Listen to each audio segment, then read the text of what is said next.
A call to put a temporary ban on block parties here in Jacksonville. One city councilman says it's a matter of safety. As we approach the summer and spring, I want to make sure that we have our hands around it.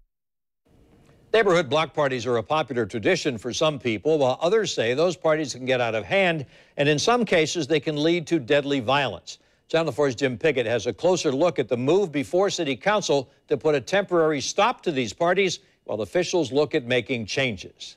So this is the Brooklyn neighborhood, and this is an area that likes to throw block parties, but there have been some problems out here. Still, people that live here aren't so sure that this moratorium is a good idea. In fact, they say it's very unfair.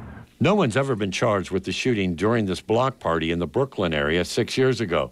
That sent 11 people to the hospital and caused the death of an unborn baby. It's just one example of where neighborhood parties have gotten out of hand. But when we came back here today and told people of the city's council plan to temporarily hold off on issuing permits for those types of parties, many didn't think it was a good idea. But people get shot every day without being at a block party. What they do about that? Others in the area issued the same sentiment. It doesn't have to be just a block party. It could be, a soccer game at a school, anywhere, Riots happen everywhere. It doesn't just so happen to be a block party. The city had 165 requests for block party permits last year. City Councilman Reggie Brown says he gets calls all the time about block parties and says the current rules are just too vague. For example, the city allows parties to run from 8 a.m. to 11 at night.